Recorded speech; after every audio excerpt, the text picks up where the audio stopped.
ቆላታ ግንቦር የማመጣው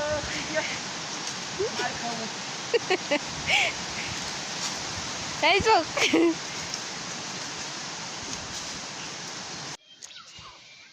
አሰላሙ አለይኩም ወራህመቱላሂ ወበረካቱ። ድና የተከበራችሁ የራዲ ቤተሰቦች ሁላችሁንም ሰላም ብያለሁ። በያላችሁበት ሰላማችሁ ይብዛ። ዛሬ ደግሞ በቃ እንጨት ሰበራ በኔ ይብቃ። እንግዲህ ይብቃኝ በኔ እኔን ይብቃኝ። ደግሞ አንተ ስበር ብየው ባሉካል እንጨት እያሰበርኩት ነው ማለት ነው። አይው ፈለጠ ደግሞ አሁን ሊያሰረው ማለት ነው። እና አንድ ጊዜ መስበር አለባቸው ማለት ነው። በነገራችን ላይ ገደል ሆኖብኝ ነው እንጂ አይሰብርልኝም ነበር፣ አውጭ ነበር የሚለኝ ማለት ነው። ግን ይሄን ገደሉን ጅው ነው ማለት ገደል ነው በጣም። እና ጫካውን ደግሞ ተመልከቱት ማለት ነው። በጣም ነው ደስ የሚለው። እንግዲህ የኛ ሀገር ልጆች የሆናችሁ ሎሚ ወንዝ ነው ማለት ነው።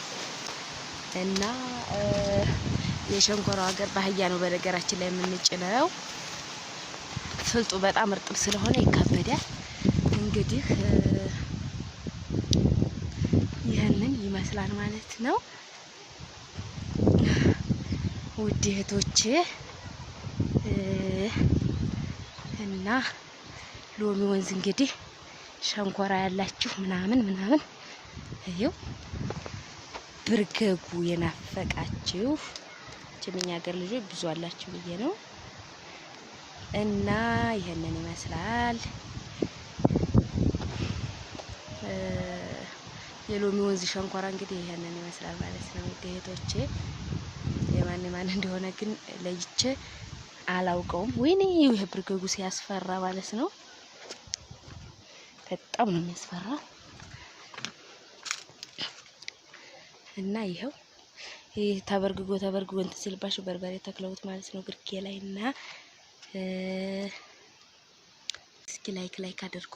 ላይክ እንደዚህ አይነት አረንጓዴ ሀገር ስላለን ራሱ ላይክ ኢትዮጵያ ዘላለም እርጥብ ትሁን፣ ዘላለም ትለምልም፣ ሰላሟ ይብዛ፣ መጥፎ ነገርን ያጥፋላት እንጂ ሀገራችን እኮ ውብ ናት። ይሄ በአረብ ሀገር ቢኖር አሁን ስንት ሰው በጎበኘው ነበር ማለት ነው።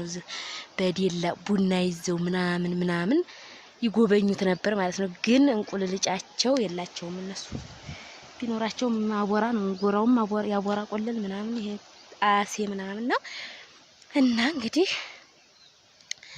ይህንን ይመስላል ማለት ነው። ውድ እህቶቼ ላይክ እንደምታደርጉ ተስፋ አለኝ። ይሄው እንግዲህ ወንዙ ሎሚ ወንዝ ነው ማለት ነው። እና ይሄንን ይመስላል። ዛሬ ባሉካ እንጨት ሰብራለህ መስበር አለብህ ተብሎ እንግዲህ ሊሰብር ነው ማለት ነው። እስኪ እንጨት ለመስበር ላይክ አድርጉት። በነገራችን ላይ አይሰባም ወዴ ደረሰ። አረ ገዴ ላይክ በይ ጌታዬ። ደሞ እኮ እንጨት ሰብሮ የማያውቅ ሰው ክብሊል ያለ እንደሆነ ችግር ነው። ገና ነህ እንዴ? ገና ነህ ወይ? ዛሬ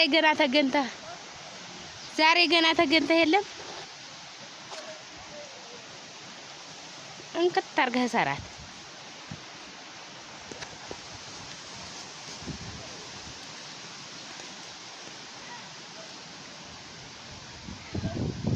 የበቀሎ ንፍሮ ነው መቀቀለልህ። አሁን መቆየ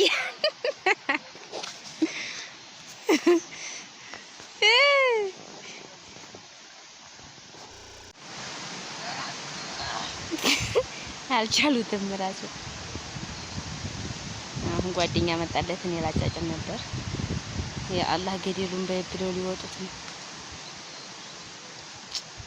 እንደዚህ ነው እኛ ሀገር ገደል ሞልቷል፣ ዛፍ ሞልቷል።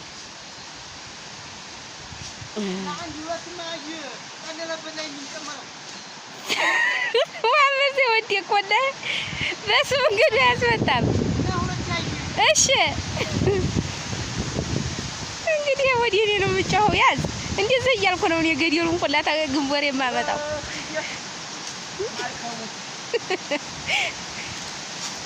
አይዞህ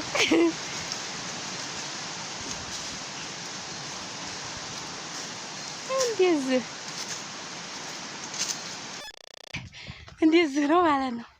ኧረ ገይ እኔ ሰብሬ አልዘለኩትም።